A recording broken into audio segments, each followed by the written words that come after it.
Welcome, welcome, welcome. Another Thursday is here, which means we're back. The first quarter of the season has come and gone. And what have we learned? Things aren't always as they may appear. So welcome back for another episode. As always, it's John, owner of the Mouthpiece, and my co-host, Raph, owner of the People's Champ. And a little quick breakdown of what this episode is going to include. Hopefully, we don't take 4 hours. PC, you ruined us. Shout out, Pastor Chris. We're going to have a recap of the last couple weeks because we missed last pod. We're going to have a lock and upset over-under for this week. We're going to have some hot takes to go through on the NFL and the MFFL. And then we're going to get down into all these trades that's been going wild. And then a couple little closing segments as well. So let's jump right in, man. We'll recap kind of the last couple of weeks. And basically what I've learned is the divisions are wide open. I think all three of them are wide open. Yeah. Really, for the upsets, Nick beats you in week 2. Bryce beats me in week 2. Brian beats John Elkins in week 2. Dude, what's crazy about that week is we were picking the locks. We were picking the upsets. Yes. But almost everybody got upset that week. All of them. You really couldn't lose on that one. And then PC really gave me that juju. He gave me the lock. I was his lock, and I'm done. He's just a reverse juju. So Brian also upset in week 2. Brandon also beats Brady in week 2. All of those upsets in week 2. And then Don beats Nick in week 3 to get rid of all the unbeaten. So no one is running away with it. No one's really out of it, except for Don now because he shipped everyone. But other than that, it's been wild. Yeah, it has been wild. And I felt like I talked a few members of the league off the edge because of the overreaction, because of the upsets. Yeah, I kind of agree. You can kind of tell no one's really become available yet.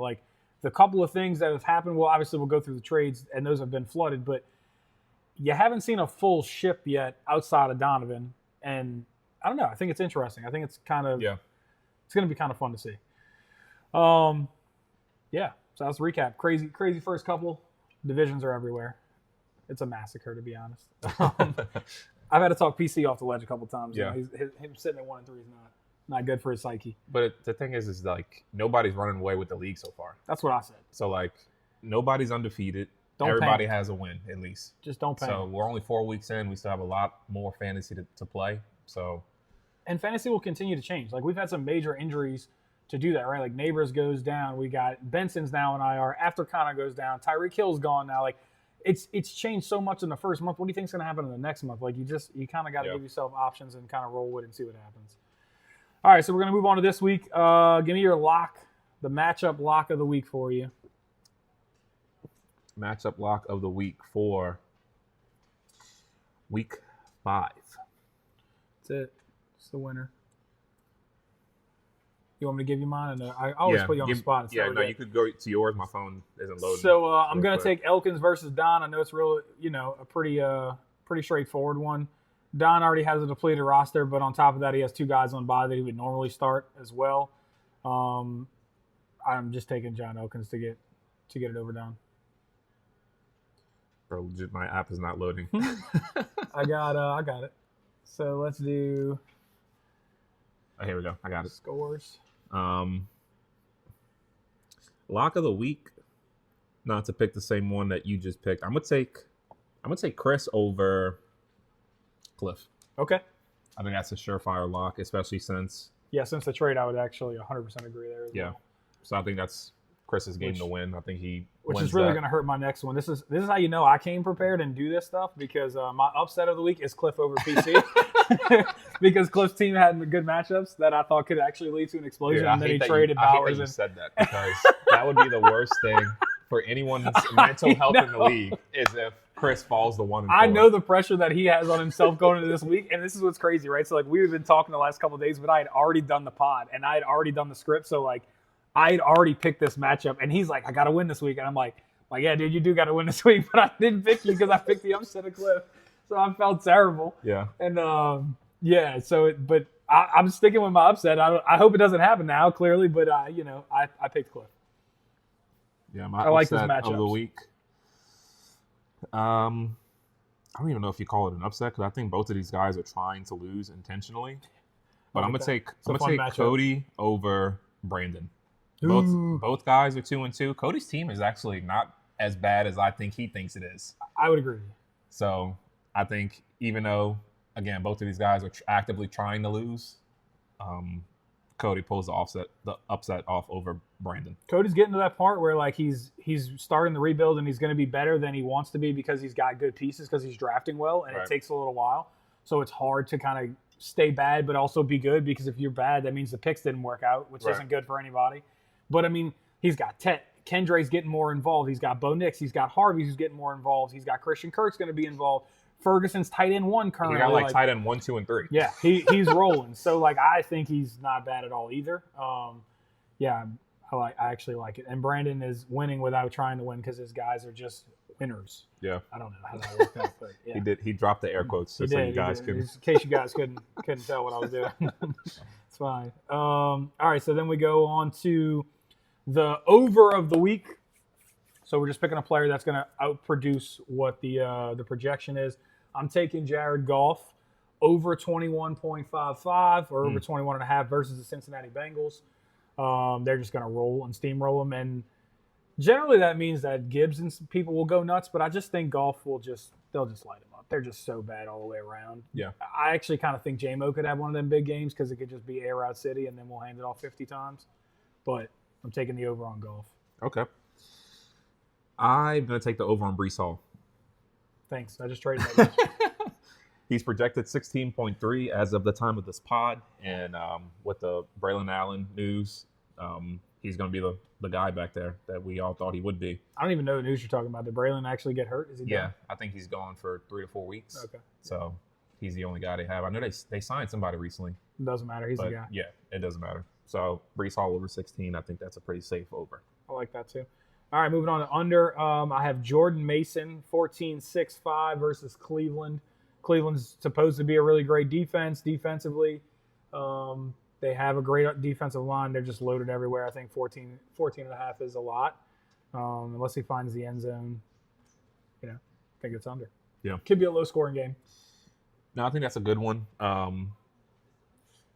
My under of the week, which I think it'll probably be a hot take just because of how well he's been performing, but I think he regresses a little bit this week, and I'm going to say Emeka Egbuka. Ooh. They're playing at Seattle. Chris Godwin getting into the swing of things. I think they're going to try and feature him and throw him a few more balls. Considering he got 10 week 1. Right. Godwin got 10 targets week 1. His rust is just there, and I think it's real, but, watch out. I think Chris Godwin is going to slowly shape into form. We're going to see that this week in Seattle. And then Seattle is just generally a hard place to play whenever. So I think. Fun fact, you say that, right? And I am in total agreement because that is always. Do you know that before they played the Saints, they had lost 7 of their last 8 at home? Did not know that. That's a sick stat, right? I didn't either. I'm like, this is crazy. Like, I mean, they've been bad the last couple of years, so that's why. But before they played the Saints, they'd lost 7 of 8. Yeah. And then they go and destroy us by 50, so it doesn't matter.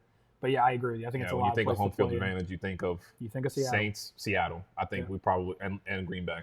I don't know if you would put any other home field advantages up there with those 3. And I might just be saying Saints because I actually think Minnesota is the other one. I would be the other one. I think Minnesota, when they built a new stadium, like the skull and like the fact that it's a ship, like the whole 9 yards, I think is really cool. And I think people are super, super into it. Probably because they have to be inside and because it's -6 degrees outside. Yeah. But yeah, that's the idea. They just scored. Anyway, so I like that take though. I'm here for that. I'm okay with that. Egbuka come back down. Just for the record, I have a little Egbuka hurt in my life. I traded Emeka Egbuka and a first-round pick to get Justin Jefferson and a second-round pick, essentially. Yeah. So I'm a little, I'm not really sure. I don't think that's terrible though. I mean, you're not seeing the benefit of it right now just because of.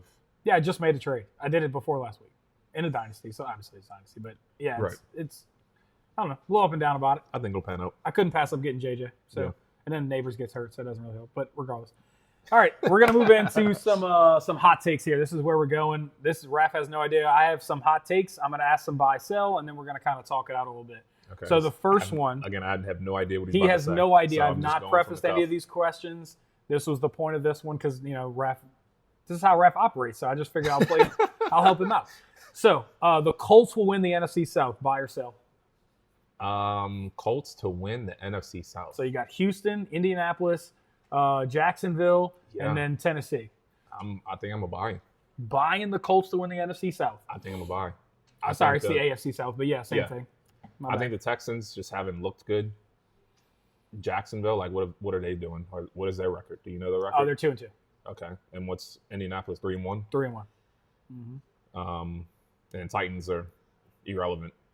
So I think that's an easy buy, honestly. My hot take in this is I think Houston is not a good football team.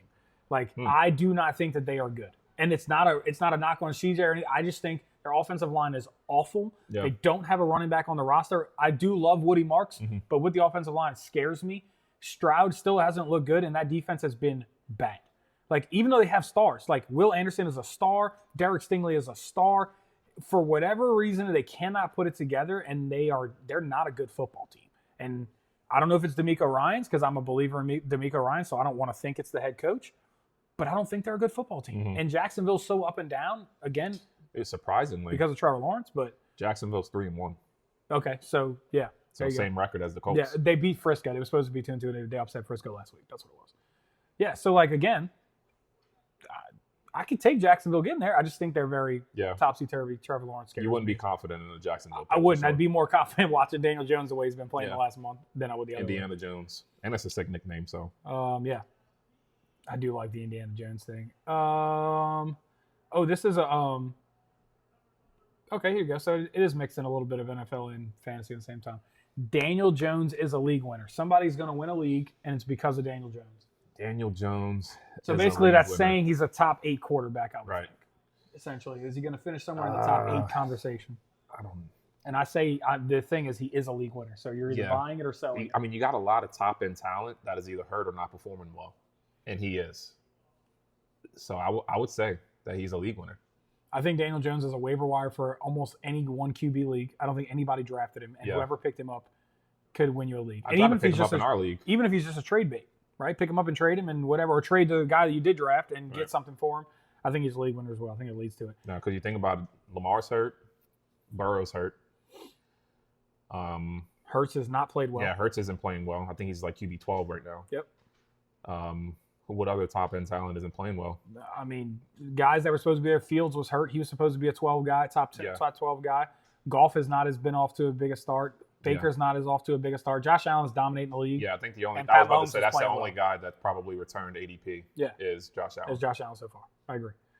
So I would agree with you. Next one, Quentin Johnson is the wide receiver 1 in LA. This dude.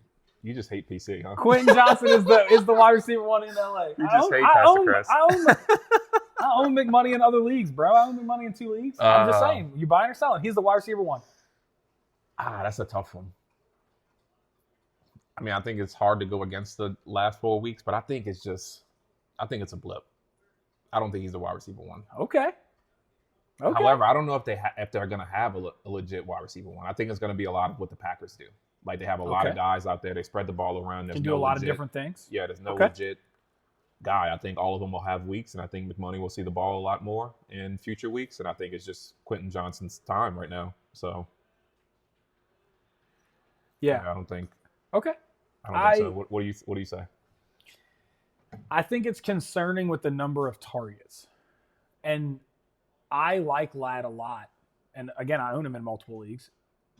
But QJ's frame lends itself to being a true wide receiver 1. And Herbert seems to trust him no matter what. Like, he's thrown into double coverage to QJ. Like, he's got one-on-one. He said, I'm throwing it to QJ. So, like, all the knocks that had on him coming out and all the things he couldn't drop, he hasn't looked like that. Yeah. So if this is the guy you're getting, he's the wide receiver 1. Yeah. But I don't know if that's the wide receiver. He has looked the best he's ever looked.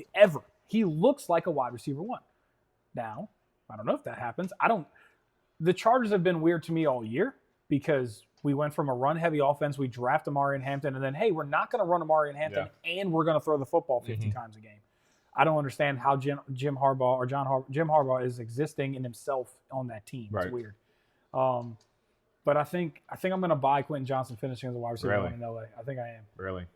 The target. Look, man, I'm a target guy. Like, if you're getting targets, then you're my target as a receiver, and he's getting them. I think what hurts Ladd too is the signing of Keenan Allen.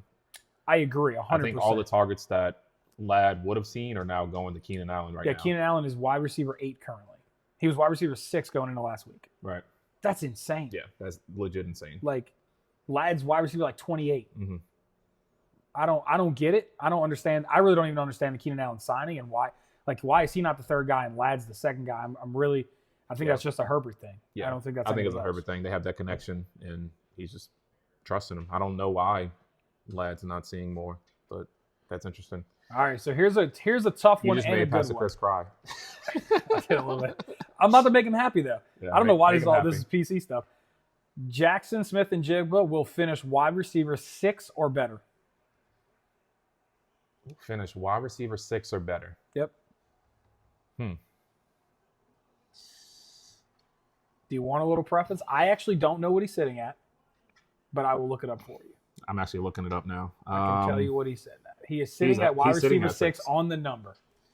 Ooh, that's a good take by me then. 6 was Does the he number. finish top 6? Puka touchdown, baby. We love that. Love it. There we go. I don't know. That's tough. I'm going to just say yeah. I put a little smile on Pastor Chris's face. I'm agreeing with you. I'm buying it. I think the neighbor's injury, Chase not being as good, Jefferson dealing with a little bit of McCarthy stuff. So the 3 people that I would have thought were in the top 3 already, I don't think finish inside the top 6. So it just Puka's leading the way. I think Puka is the wide receiver 1, and he probably finishes that way, barring an injury. Yeah. And then Ibuka's in the conversation, but he's not even in that yet. So, I don't see why it can't be JSN. Yeah. And you think about team construction, he's their best player.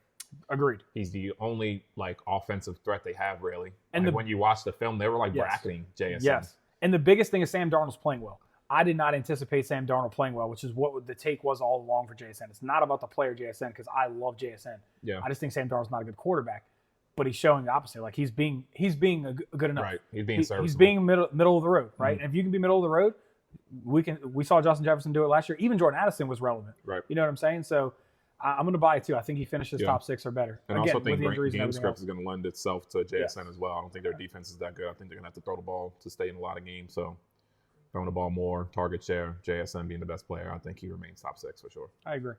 All right, here's the one that could hurt your heart. A.J. Brown will finish outside of wide receiver 20.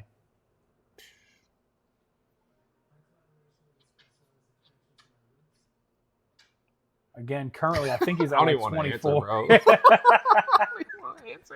Again, I own him in a league as well. I know it's really not a surprise, I guess. I own everybody in some league somewhere.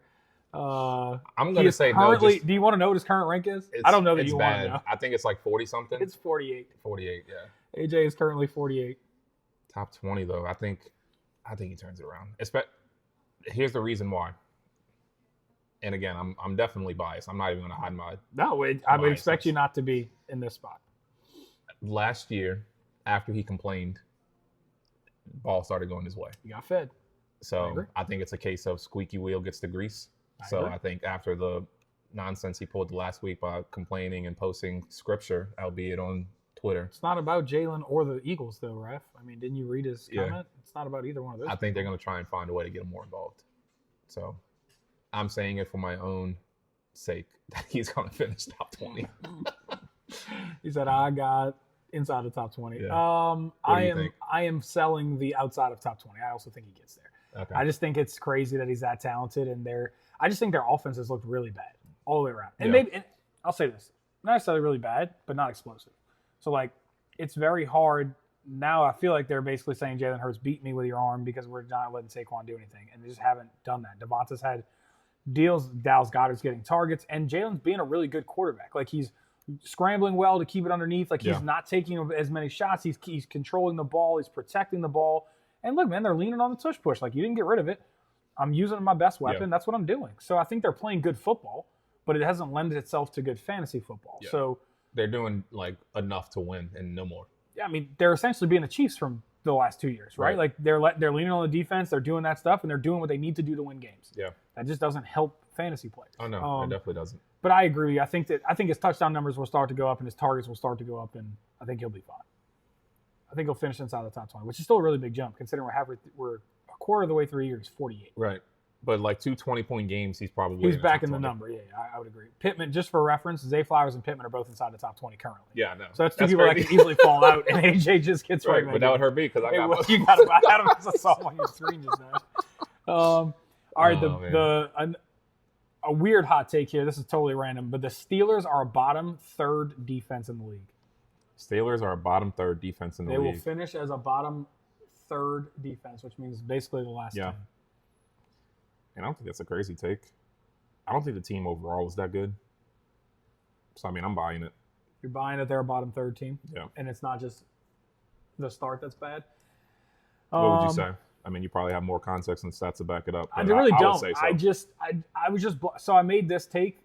To be full disclosure, I made this script a little bit last week before we kind of like got away from it for a little bit, and then the Steelers had given up to the Jets a big number. Like 3 of the first 4 weeks, or the 2 of the first 3 weeks, they gave up huge numbers defensively. Yeah, 34 points to the Jets, 31 points to Seattle, 14 to the Pats, 21 to the Vikings. Right. Like I just thought it was weird. Like bro, you got blown out the first 2 weeks. Like what are you doing? That's where that take came from. And then they gave 2 decent performances back to back here. So I'm gonna sell that they're a bottom third, but I don't think that they're a top 10. I think they're somewhere in that middle section. But yeah. I mean, they're gonna have to lean on a top 10 defense if they want to win a Super Bowl, and I don't think that that's possible. Mm-hmm. But Aaron Rodgers is playing well, so it'll be, and I say well, he's serviceable. Yeah. What's their record right now? They should 3-1. 3-1. I was gonna say it should be 3-1. They have a good chance to win that division because Baltimore. I agree. Cincinnati. I agree. Cleveland. They're the front runner. Yeah. They're the front runner of the division currently. So it's yeah, that division's wide open. It's like the MFFL. All right, moving on to just our topics. So this is really just talking talk. Just my first topic is your slow start, and does Nick have a division stranglehold? Like, is Nick the guy to beat in your division? And what does it look like? Like, are you off to a slow start, or are we off to a, we're off to a bounce back? Or is this the things to come? I think that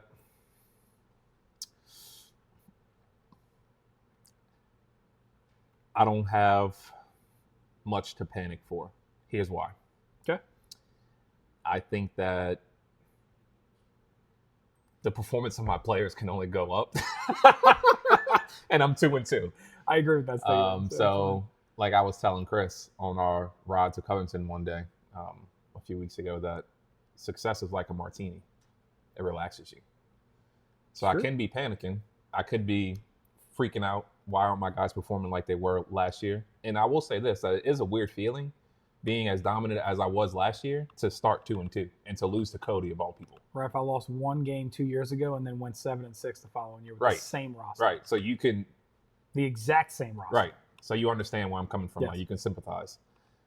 So it is a weird feeling and a weird place to be in, but like to panic after week 4, I just think is crazy. And for any team owner, much less somebody who went 15-1 last year, won the chip, and is in this position now. So like I said, I think the performance of my players can only increase, and I think we'll catch a few wins. And I also think worst, I think I'm the 6th best team in the league. I also just think this is who you are, right? Like you struck gold when you won the first one with Jacobs, right? And you hit the running backs. And then last year you did the same thing with Derrick Henry, and then you got Mike Evans. So like the moves that you made paid off exponentially in that spot.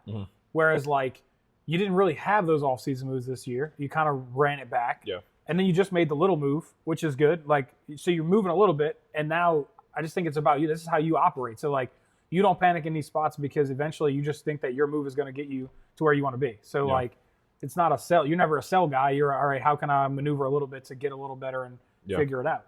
And that led to my trade, which we'll talk about in a second. And I think that it's right to not panic. I also think that, like, the only scare for me, for you, is the points for. Like, you're averaging 152 points. That is currently 1, 2, 3, 4, 5, 6. It's 8th in the league. That's the only scare. Right.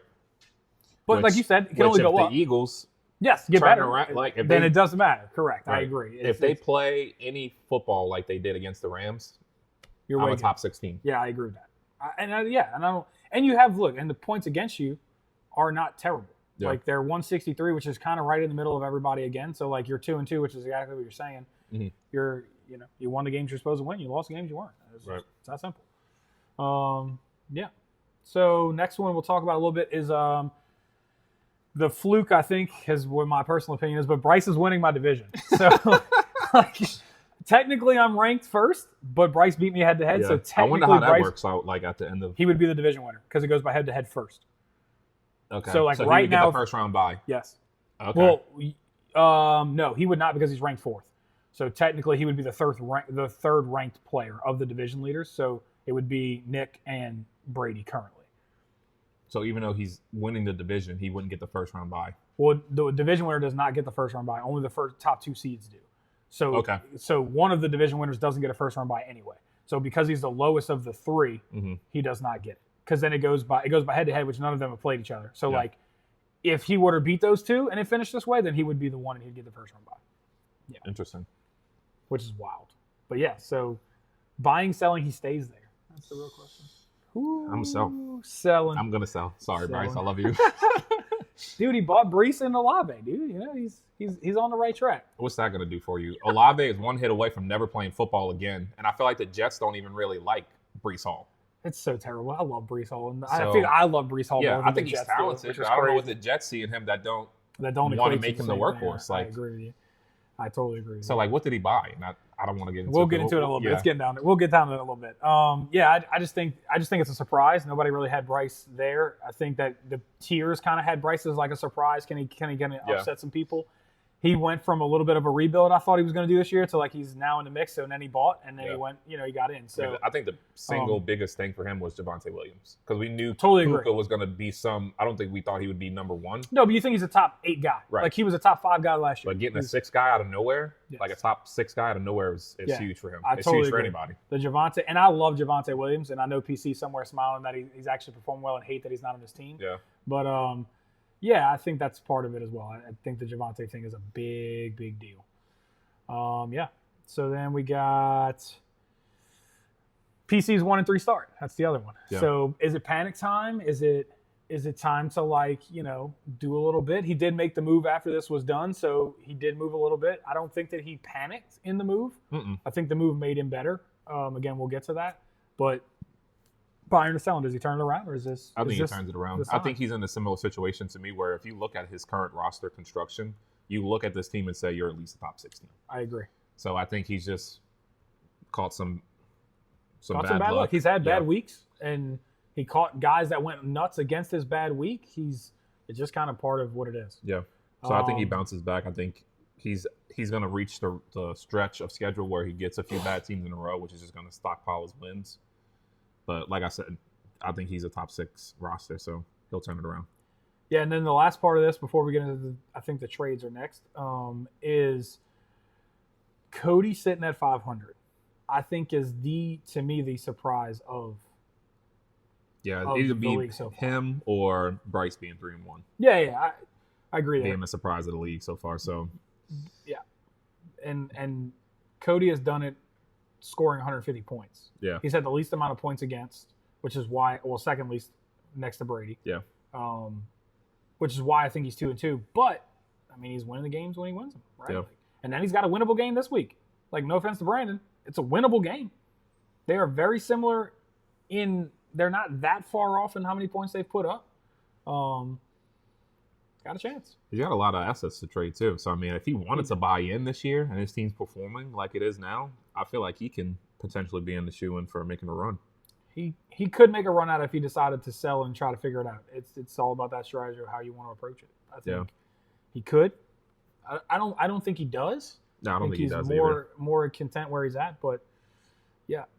But now the biggest thing is having Ferguson, who's getting like wide receiver targets, and Kraft, who's getting wide receiver targets right now. So he literally has tight end 1 and 2 on his team. Yeah, it's pretty nice. It's a pretty nice problem to have. Cody, don't sell them. Keep them all. I literally looked up yesterday, like I was going to try to buy Ferguson kind of like cheap. And I'm like, I can't even buy him cheap. Like there's no way that he should sell him for less than a first, and I'm not paying a first for my backup tight end. But like, you can't sell him for less than that. Right. He's tight end 1, and he's 26. Now, I reached out to him and asked him what it would cost to get either Ferguson or Kraft, and he's like, I think it would be a first, but I don't even know if I want to sell him. So I'm like, I just thumbs up the message, didn't even try to make an offer. Yeah, I think that's the right evaluation. I think having a first-round pick for one of those guys is what it would take to get him off my team. Yeah, no, for sure. And I think and he can start them both. Yeah. Like right now, he can definitely. And it worked out for him last week when he beat me. Yeah, he's there. Take it fantasy. It's the world we live in. It's good stuff. All right, moving on to the fun stuff. We are on to the trades. I want to say this statement. I even wrote it down in the script. This is why this is the greatest league out there. For anybody that wants to debate me, you lose. All of these trades have happened in the last 10 days. It just takes one. 10 days. I said that in a group message. It takes the one big one. Once the big one goes, and it's done. So we have had 8 trades in 10 days. 3 of them are huge. Blockbuster. Huge. 3 of them are huge. So we're going to get to them. Group message sparking trades. Yes, 100%. So we'll start. We're just going to go down in chronological. I'm just letting you know how this is going to go. So if you want to skip down a little bit past this, you guys can. We're going to start off in chronological order. It was Cliff getting Trey Tucker from Brandon for Cliff's 28th second. He was wide receiver 4 at the time.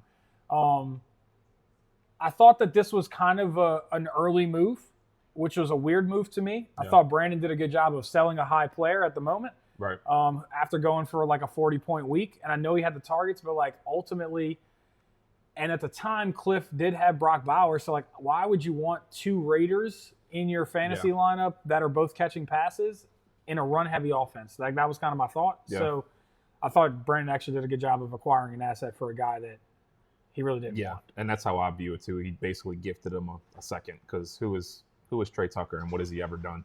Yeah, I mean, he's young. Like, if you want to take a flyer on, I'm not mad. Like, if Cliff gets him for a third, I think I'm less upset about it. But I feel like a second is where that price breakdown is for most people. Like, seconds hold a lot more value than thirds for some reason, which is fine. I'm not mad at that. But I do think it was, and then it makes it even a little bit worse because Cliff kind of shipped a little bit. So now that pick's going to be even better. It isn't 28, though. So it is, so it's a little further down. But I didn't hate it for Cliff. I just thought it was a little bit early. The next one is Cody gets Jonathan Brooks from Chris for Cody's 27th third. Yeah. I love this trade for Cody. Okay. I really do. Like, what is a third round pick for Cody? Nothing. Right. Like, in my opinion, this pick is nothing. Chris should be, even at that point, Chris should be a top 4 team in the league. So we're talking about at best, we're going to say the 31st overall pick. Let's just say that's what it is. The 31st overall pick. I would rather have Jonathan Brooks. He went top 4 last year. That is a 4th overall pick that he just got for the 31st overall pick at best. A year from now. Right. It's not even 26. It's 27. If he pans out, if he's nothing, it's the same percentage as if he's a home run. Right. Like, so give me the talent. I'm not good. I don't want to be good anyway. I acquire a guy that can just sit, and if he does come back and he is the guy, I just got a top. Let's just say he finishes as an RB2. I got an RB2 for a third. Right. Low risk, high reward. Yeah. Like, had I known Jonathan Brooks was out there for a third, I probably would have given him a third for. Like, and now my team's good. I don't even know where I would have put him, but I would have held him for a third. Now, just to provide some inside scoop is that Chris made the deal with Cody so he could have more assets to give to Don. I understand why Chris did. I knew as soon as the next. I knew when the next trade came why he did it. Okay. I knew when the trade came across, when I saw the Brooks trade, I knew that PC was shopping. I didn't talk to Chris. I did not have that conversation, but I knew when he made the Brooks trade, I knew that he was trying to work something else to send because people wanted to pick whatever pick it was going to be more than they wanted Jonathan Brooks. Yeah. Which again works out for Chris. That's what foresight to be able to like, hey, I know what I need here to go get it. Yeah. Much like you did with Don previously about other deals, right? Yeah. Like it's good on both of y'all. Like I'm not mad at that trade for him doing that to get another trade. I think it's a great move, really, by both of them. Like I'm not even hating on Chris there. I think that Cody makes a great move there for his team. No, I definitely like it for Cody for all the reasons you stated. It's low risk, high reward. If it pans out, like he got him for a third. Yeah, it's great. All right, third trade. Here's the first blockbuster. Chris. All right, I'm gonna break this down for everybody because I did break it down. And then tell you what everybody got, and then we'll talk about it. So Chris gave up Zay Flowers, Don's 26th third, Raf's 27th first, Cody's 27th third, Chris's 2, 3, 4, 5 in 28. He got Devon Achane, Mike Evans, Devonta Smith. Raf gave up Mike Evans, Achane, and a 28th fifth. He got Kyron. I forgot I put the fifth in there. You did. He got Kyron and Zay. Donovan gave up Kyron and Devonta and got his own 26th third back. He got Raf's first. He got Cody's third in 27. He got Chris's second, third, fourth, fifth in 28. And he got Raf's fifth in 28. So it's a whole lot going everywhere. You give me your opinion because I'm involved in the trade. So at first glance, so I want to put this out there for everyone because this is going to be the longest talk of this trade because I think there was a lot of backdoor conversations that all happened, which all needed to happen. And I'll stand on the fact that they needed to happen, and I'll say all the things why. So at first glance, I feel like Don didn't get enough. Do I think he got fair value? Yes. Do I think he should have gotten a second first-round pick when you're giving up Kyren and Devontae? Yes. Do you have to get that? No. I don't think that he got robbed by any means. I don't think that that's the case.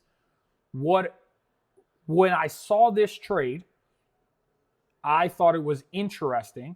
I also thought it was interesting on your part because you gave up the guy that you gave up so much to get an A-Chain. Like, I was surprised to see you move A-Chain kind of easily, to be honest. Like, Zay is okay, and Kyren has been good, but Kyren always is just a weird feel about him. Like, everybody has a different opinion on him. I am a Kyren believer. I traded for him last year in a different league. Like, I like him. So, like, I'm not mad at that pickup from you at all because I like it. I just thought it was interesting that you gave up A-Chain for that, in my opinion. I like you moving on from Mike Evans. I actually think it was perfect from everybody's perspective. Like, I actually think this is one of the fairest big deals that we've kind of ever seen where somebody didn't get screwed and everybody really got what they wanted and arguably got better. Mm-hmm. So I was a huge fan. The person I like it for the most is actually Chris because I think it has the most upside. Devon A-Chain can be an RB5. Devonta Smith, if something ever happens to AJ or AJ just eventually ages out, he's the wide receiver 1. You're getting a wide receiver 1 with potential, and he's a wide receiver 2 like right now, 2-3 range. Mm-hmm. You can play him and be okay. So I think that Chris got the highest upside. I think that you got the safest in Kyren and Zay. I think they give you a higher floor than what the other side could have been. And I think Don got rid of the things that he wanted. He wanted to get assets and got assets. Right. I don't hate that. I openly tell you these things because I had the conversations with Cliff. I literally, and this came about because I started talking to another member and we had conversations and it was brought to my attention that there was another offer on the table that Don passed up. That's what the conversation was. So I then text Cliff, hey, listen, I just want to know, one, and I'll tell you all exactly how this went. I texted Cliff and I said, hey, man, like, do we consider collusion after the fact the trade goes through if new evidence is presented? He said, I would think we'd have to consider it. I said, okay. I think that we need to look at the big trade between Don, Raph, and Chris. I don't know if there is collusion, but if this is the offer that was turned down to take the offer that he got, I think that it's wrong. I said that immediately off the glance. I then plugged it into calculator, did all of the math part of it, and it actually comes up. Which the person that presented this evidence to you, they stated that they received the offer from him. Originally it was stated that way, and then it was originally stated, well, I don't remember which one, and I can't go back to figure out who sent it to who. That was what was said to me after. Right, but what ticked me off? Well, I'm going to keep going. So we plugged it in. I came up as blue. Cliff came up actually as 700. He's losing a little bit. Dom was getting a little bit less than what he should be getting. But again, well within reason and fine. My issue with even the blue thing is because I think that as a whole, we don't value 3s, 4s, and 5s very highly in general. Mm-hmm.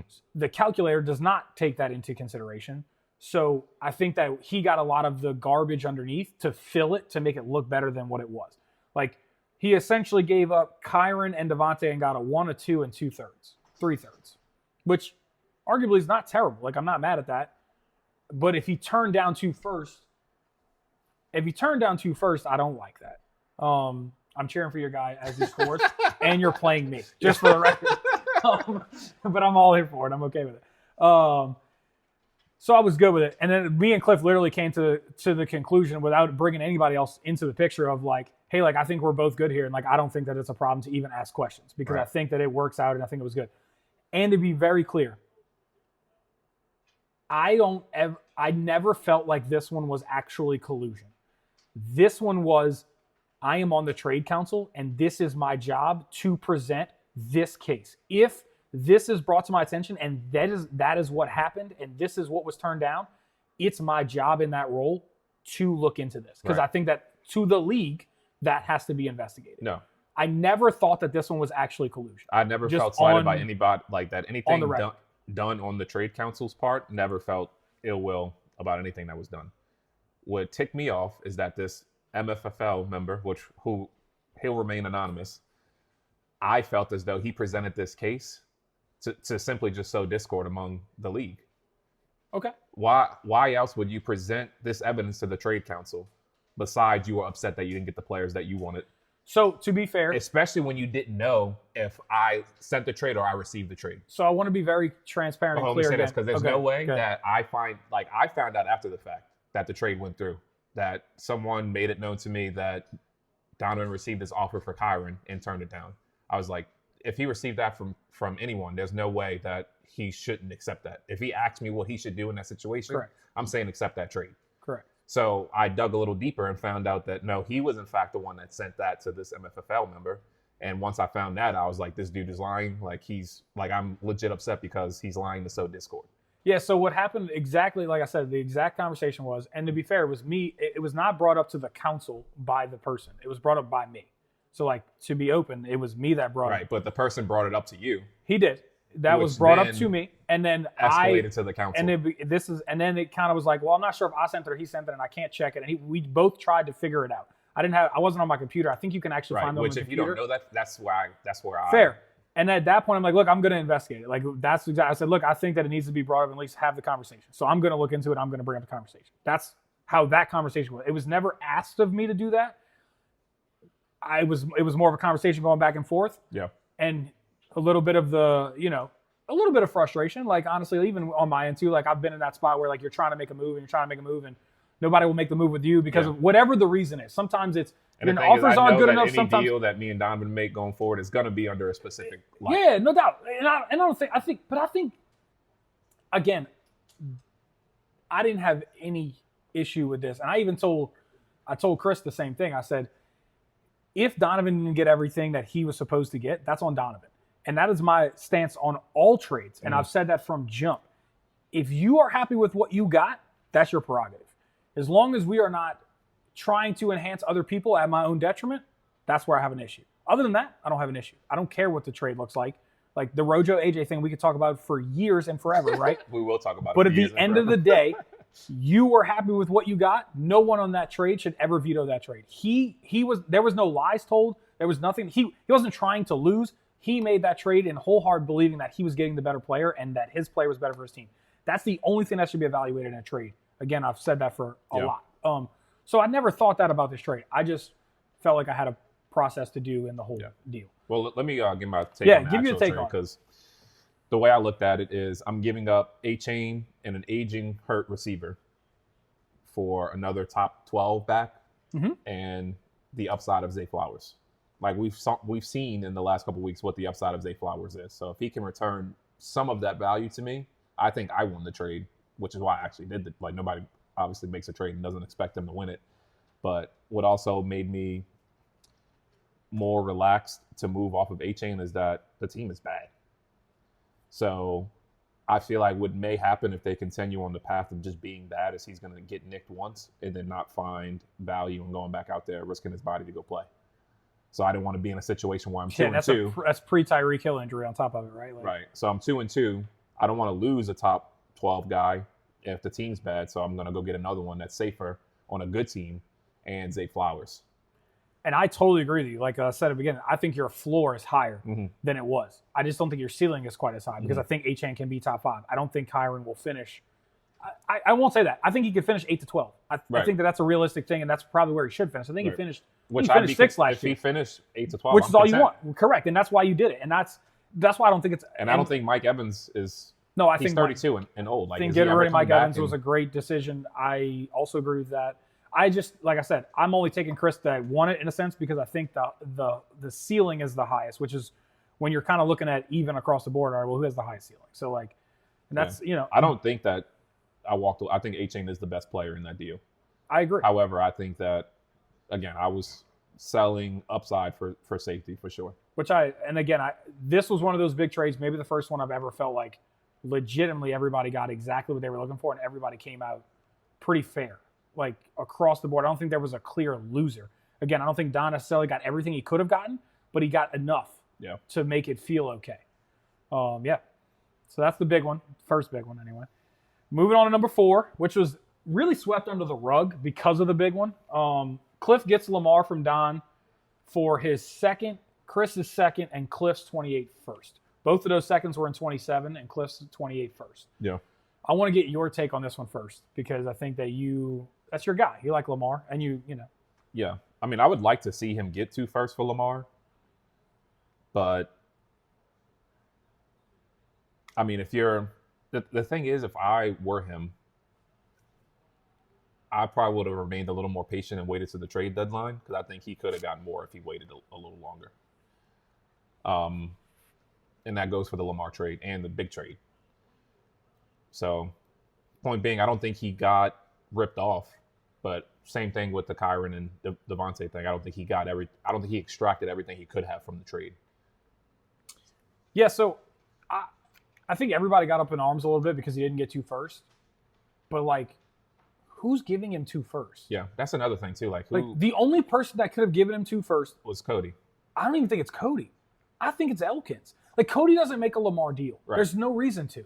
Right? Like, Cody is in a rebuild. Why would I trade for Lamar and give up 2 assets for the one? It doesn't make sense. And I don't think Cody's done any of those types of moves, which is why he's in the position he's in. He's building, in my opinion, always the right way, like at least slowly. And then when you want to make a jump, you can make some moves and go do that. But the only person that really had assets to do that, like I have Mahomes. I'm not trading for Lamar. Right. Like the next guy that has questionable quarterback that's trying to make a run is Elkins. So he would have got 2 firsts from Elkins. That's the only guy that could have made that type of offer, in my opinion, that would have made that type of offer. And I don't know if John does 2 firsts for Lamar. I don't think he does either. I don't think that the 2 offer. Everybody says, "Oh, he should have got 2 firsts," but like, who is he going to get the 2 firsts from? I think a first and 2 seconds for a quarterback is way good. Right. Way good. You know what? Do you know what Burrow went for after the season? A 1, 2, and a 3. Joe Burrow went for a 1, 2, and a 3. After you picked him up that year? Yes. The year after, like he went for a 1, 2, and a 3. Right. Like, what do you? And Lamar, listen, Lamar's worth more than Burrow. Like, I am agreeing in that. So he got slightly better. It's a 1 quarterback league. We're not talking about a 2 QB league. Like, you can survive. Like, Cliff was the example. Cliff could have started Baker all last year and won just as many games as he did with Joe Burrow. I won the league last year with Jalen Hurts was out. I won it with Jared Goff. Right. So, like, you don't need those dudes, in my opinion, in 1 QB leagues. They don't sell for as high because they're more important on your team than they are what you can get for the trade market. So I think getting a 1 and 2 twos was I think he smashed it. Like, I really do think that's really the max value, the safest max value he could have got. Yeah. Because now he couldn't get that right now. Right. I don't think you could trade Lamar for a 1 and 2 twos right now because of the injury and you don't know what it looks like and a same kind of thing. Yeah. If the Ravens end up 1 and 7, is Lamar coming back? So if he does wait, right? I think he gets less. Right. I think he gets less. I think it was the right price point to say, hey, I want to make sure I'm safe and get a good deal, and I'm gonna take this deal. I liked it. I want to talk about the flip side. I have no idea why he made this trade. Why Cliff made the trade? Unless he's doing it simply to do exactly what he did. Like, I think it Cliff made just no took sense advantage of the sell now. Like, Donovan's made the big deal to signifying to the league that he's selling. And as soon as that happened, he was like, okay, what do you want for Lamar? And he was like, okay. I get it, but like, why? Yeah, I don't understand why Cliff did it either. It ain't like you had Burrow and nobody. You had Baker. Maybe he had knowledge that John was in the market for a quarterback, and maybe. I don't know. But he didn't get a deal for it. He still paid essentially max value for the deal. I don't know. We'll get to that second one in a minute, but and I'm not saying that Cliff made a bad move here. I'm not saying that he didn't get what he, like, I'm not saying Lamar's not worth the first 2 seconds because I think that that's the price point if you want Lamar Jackson. Mm-hmm. I just didn't understand the move from a Cliff standpoint, just as a total. But Cliff knows that, and that's yes, I mean, I'm sure, I guess. But do you, man? Like, hey, people keep talking about you sleeping, and you keep winning games. So, like, do your thing. Like, I'm not mad at you. Perennial sleeper, bro. You know. All right, so we'll get off of that one. Go to the next one. Bryce gets Jaden Reed and Nick's 27. From Nick for Raph's 27-2 and Bryce's 27-3. I don't know what this. I think it was a My 27-2 and a second Nick's and a third for Jaden Reed. Yeah, it's Bryce's. He gets his own third back in 27, and he gets your second in 27. I want to see what that trade. I don't know why I didn't put the thing. I might have missed it, but you can talk. You can get your opinion first. I mean, I don't think that's a bad deal for Jaden Reed. I mean, they don't really have a one guy out there, so it's really a boom or bust kind of move when you insert him to your lineup. But I think he's a good talent, and depending on how you value seconds, like, is he worth that second? I think for Bryce, he is. So I don't think it's a bad deal for Bryce. I don't think it's a bad deal for Nick either. It was the fourth. He got Nick's fourth coming back. So he got Jaden Reed in a fourth in 27 for a second and a third in 27.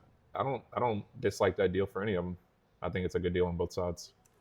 I think it's just how you value Jaden Reed. I would have preferred the picks. If I had Jaden Reed and I could sell Jaden Reed for a second and third, I would have smashed that all day. I think that when they go draft a wide receiver, a wide receiver in the first round, which is something they haven't done in 20 years, it signifies what they think about you. Yeah. And then you watch Romeo Doubs do what he's doing, even though I know Jaden Reed's out, but like you're watching Romeo Doubs do what he's doing, and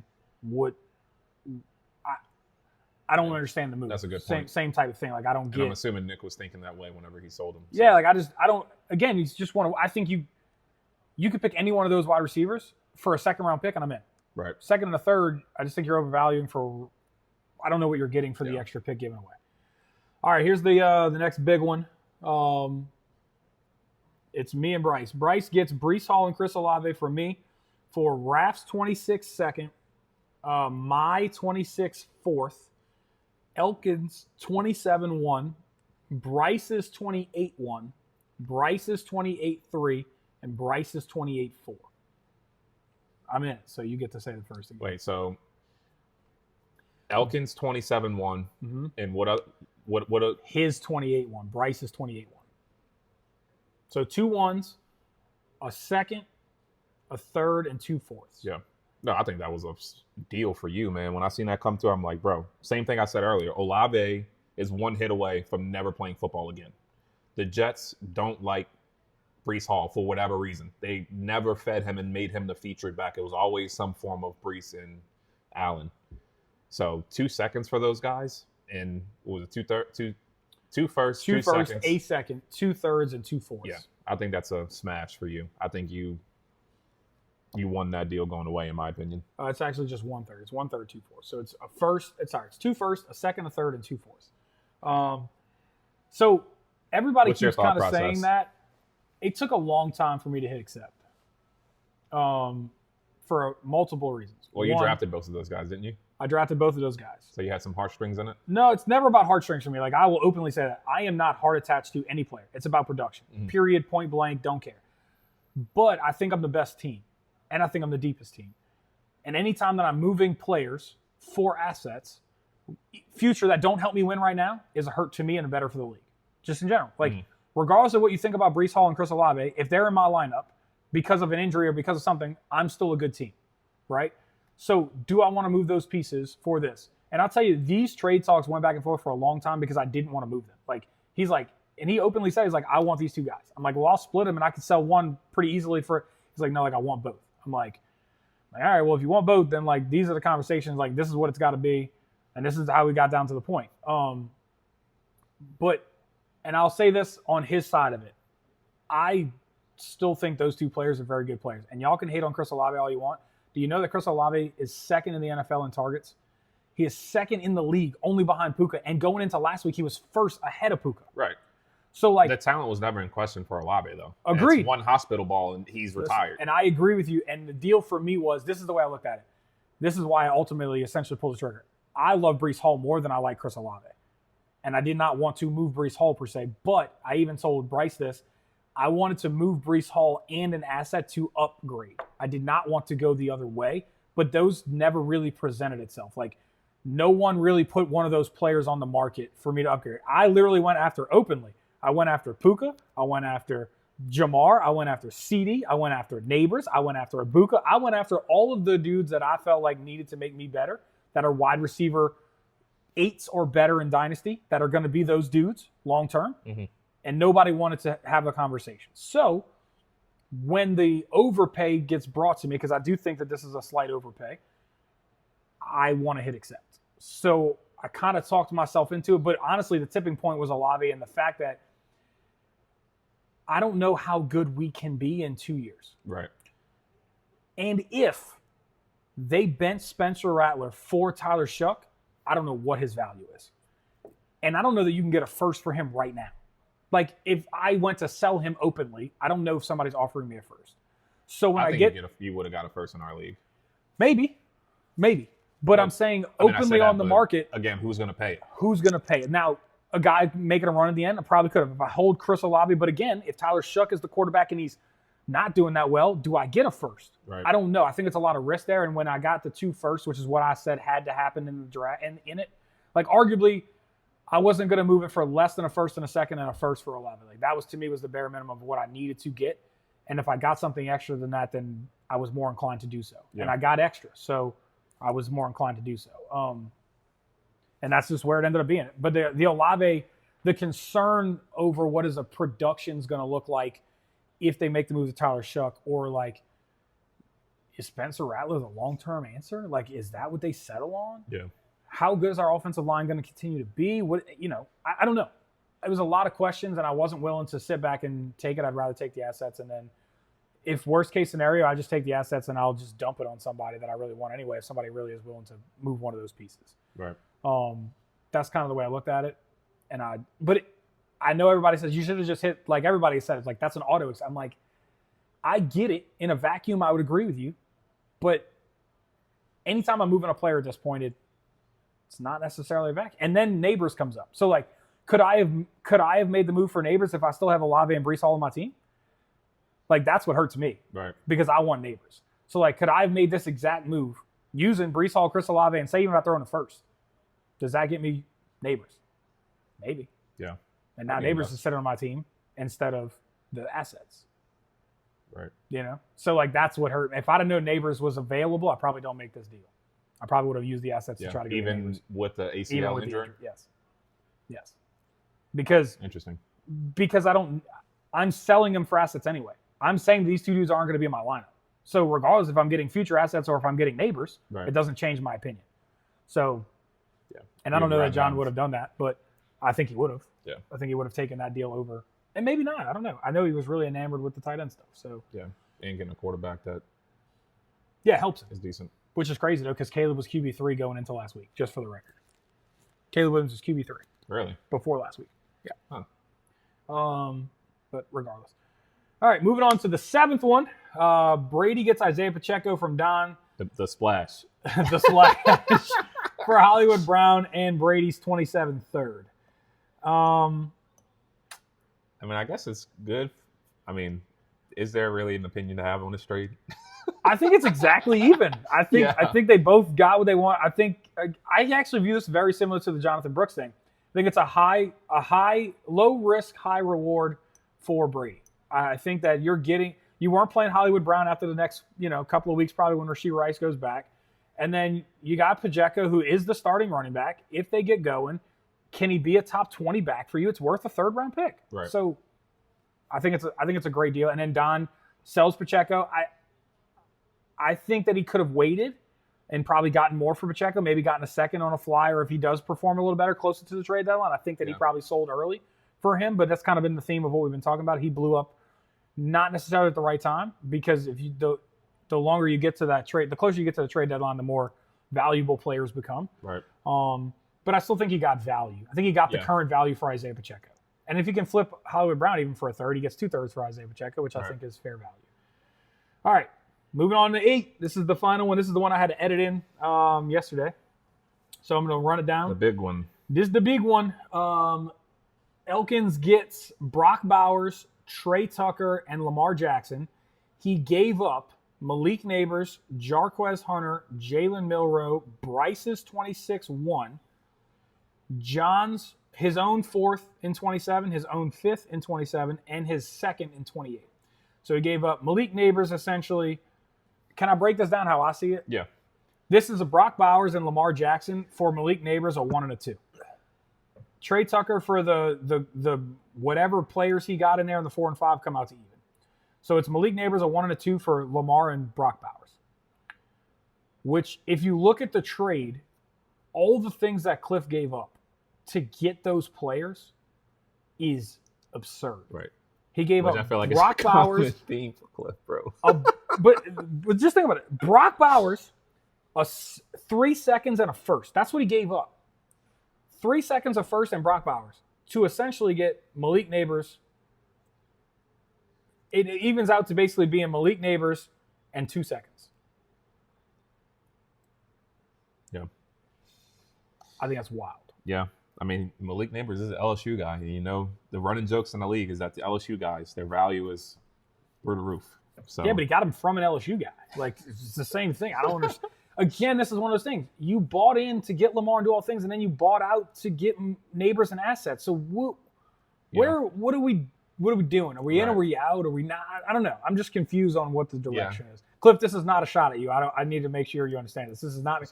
I'm just confused by the moves. Yeah, thinking from his perspective, though, I think that if he obtained Lamar, he had a shot at selling him to Elkins. It looks that way, at least, because there's no way you make a move for Lamar with Burrow on your team and a healthy Baker, and you just sit on those guys. Well, like, I think he had plans to trade someone. That's fine, but again, still, what are we getting? Like, who is Jarquez Hunter and Jalen Milroe? Like, I was the Jalen Milroe guy coming out because of where he went. Again, I don't think Sam Darnold's very good, so I wanted the backup, and it happened to be Jalen Milroe. Yeah. Sign me up. We're 4 weeks in. Sam Darnold's the starter for the next 3 years. What you want Jalen Milroe? He's cuttable. You could drop Jalen Milroe.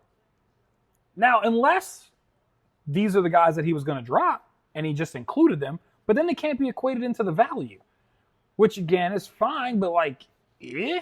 Yeah. Just trying to think through from his perspective is like, I think his eyes got big when he seen Malik Neighbors, and he was like, okay, what do you want? Give me a first for Bowers. I'll give you Lamar. Like, I think that's kind of like this is what I'm going to say. I don't hate the move for Cliff shipping for a year. I really don't. I don't think that it's a terrible decision. I think he owns his own, correct? He does not own his own first. That's a bad decision. I lied. But if he doesn't own his own first, there's no point to ship it. You might as well just go for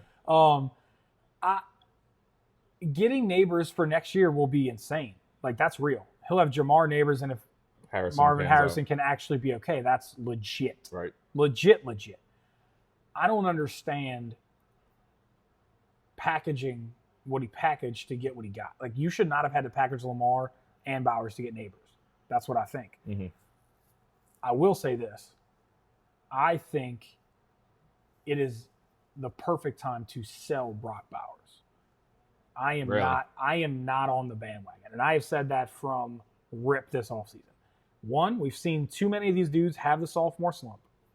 Two, everybody had this dude over Trey McBride like he's the guaranteed bona fide one, and it's not close. Even in redrafts, people are taking Bowers at like the Kelsey used to go. Like, dude, y'all are crazy. You can get McBride 2 rounds later, and he's the same dude. Right. And that's panned out, as stated.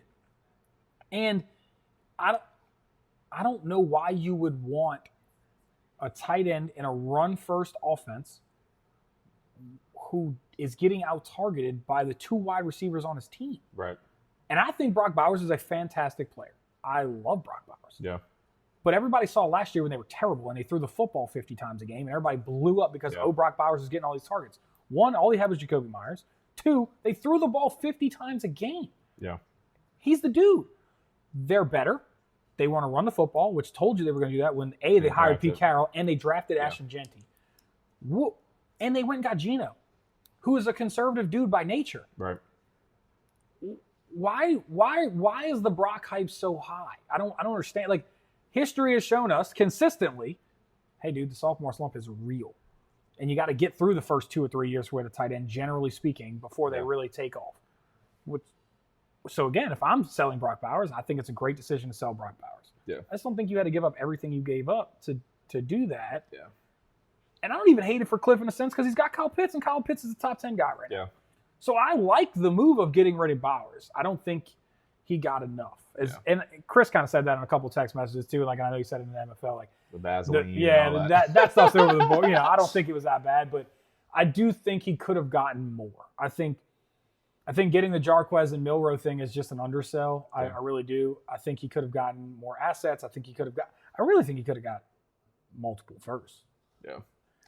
Maybe John probably doesn't pay that, but maybe a first and 2 seconds plus Neighbors gives you Lamar. Like, you probably wouldn't even have to give up Trey Tucker. Like, you gave up a second to get him. Hang on to him and see what happens. Right. Like, No, I don't know. Like I stated, I think that Neighbors became available. Cliff chomped at the bit. He was like a mosquito in the nudist community. He didn't know where to start.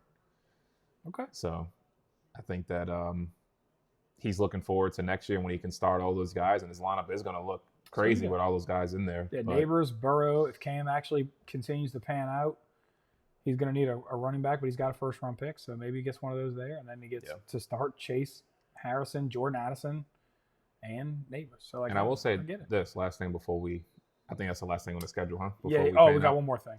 I will say this, that it does hurt me to see Lamar on John's team.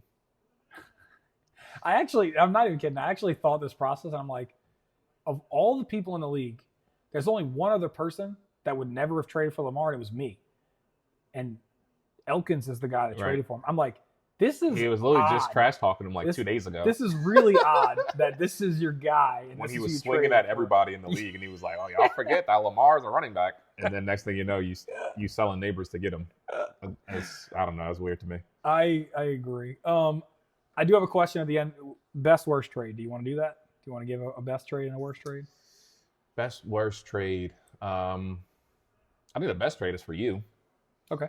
I think you getting off of Olave and Breece Hall for those assets, I think, is the best trade for you.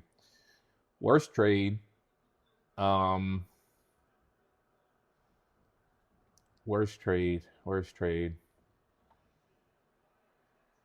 From who I think lost the most, I think it is Cliff. Worst trade as far as like context of all the trades is the big splash. Okay, that's fair. I'll go. Yeah, I'll kind of do the same. I'll actually go under the radar. I think the best trade is Cody getting Jonathan Brooks. Oh, that's a good one. I just love the upside part of that. And if it doesn't pan out, it doesn't matter. Right. It's basically a free flyer. And then I think the worst trade is I do think it's Cliff, but I think it's the Trey Tucker for the second. I really don't.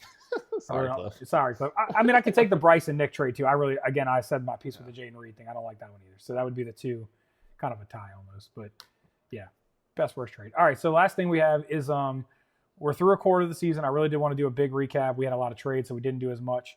But we're going to give you an opportunity to change your predictions from the start of the season. So I'll start if you want. I had myself winning the division. I had you winning the division. I had Elkins winning the division. I had Nick making the playoffs, Brady making the playoffs, and Chris making the playoffs. As we revisit, do I want to make a trade? I didn't look at this. So we're going off the cuff for this one. This is a little bit. I need to look at Brady's team and see how I like this team. He is 3-1. He is 3-1. Pickens is top 5 right now with no CD. Yeah, it's no CD, so that'll come down. I mean, Judy will go up though. He lost James Conner. He lost Conner for the year, which definitely hurts. But he's Brady always Michael finds Carter. a way. Yeah, he's got a little rough. He's gonna have to start Kenneth Gainwell when he comes back. Yeah, I'm gonna go with Elkins. I'm gonna stick with what I did. The only trade I actually might fix is you and Nick. I might be more, but I said the same thing. I still think I'm gonna take you. I'll take a little bit of the bounce back. Nick's not running away with it yet. It's only a game, so you haven't played well. Same thing, but I think I'm just going to stick it out. I'm going to see exactly what it is. I still think the 6 teams that I mentioned are the 6 teams that make the playoffs. I still think PC figured it out. I think Brady. So I think the biggest take from that is that you got Bryce not making it. I don't have Bryce making it. I just don't think he's better than any of those teams. Now, the Brady one is the one that scares me the most. But for some reason, that dude just figures it out. So, whatever the reason is, however it works, I don't know. He's also outscored him by 60 points to start the year. So, Brady's been pretty good. Yeah. Even with the trades that he's made, I mean, look, Puka's nuts. I mean, Puka's got another 22 right here with 2 minutes to go in the fourth. It is what it is. But he's still got to start Wan'Dale Robinson. And I mean, look, Bryce can make it. I'm not going to say he can't. I'm going to stick with the original and stick where I'm at. New information. I think he could catch. This is what's crazy about that. I think the two people that have the least likelihood or the most likelihood for him to catch are actually you and Brady. Mm-hmm. Because if you don't get better, if there is a flip side, I think that you're the weakest of those 6 teams currently constructed with Brady. Currently constructed, not total at the end of like you can't do it. Just about do the Eagles play fantasy football or do they play real football? Like that's what that comes down to. And Bryce has a good enough roster to do that. Like he's got Swift down there, so he won't have to start Wan'Dale, and Wan'Dale could end up being okay. He does have Alex Pierce down there. He traded for Jaden Reed. He's got a couple of dudes on his bench. He's a little deeper than he's been consistently through the years. He's also got guys on the block, which I think is weird, considering he needs them to be a quarterback. His best quarterback is Kyler Murray, who's the 16th ranked quarterback, and he's got them all on the block. I'm just a little confused on where we're going with that. Bryce, a little piece of advice: start the best matchup every week with those 3, and you'll be fine. Because you're not going to get the value that you want, I don't think. I think Bryce could be the one that breaks the mold there. Yeah. I think I had this. Did I have the same teams this year? I don't even remember who I picked to win. You picked the same division winners. We both picked Elkins. You picked yourself over Nick. I think you actually picked Cliff to make the playoffs and Brady to miss it altogether. Yeah. I think that is what the deal was. Yeah. So I think after that I would have checked Brady into the playoffs. Yeah. And I would still take myself to win a division. I think it's going to come down to the last matchup between me and Nick. So he's got the tiebreaker right now, but hopefully my team picks it up. We can kind of catch his record, and I think it's going to come down to the tiebreaker on the back end. Yeah, what's weird for that, though, is you have to catch his points. Because so it would be head-to-head, you each would be 1-1, so then you have to catch his overall, which I don't know how far behind you are, but like 100 points. Yeah, which isn't bad. Like it's week 4. It's not that big of a deal. I think it's interesting. I think the playoff picture is Bryce made it more interesting. Yeah, because he's going to win more games than I thought he was going to win.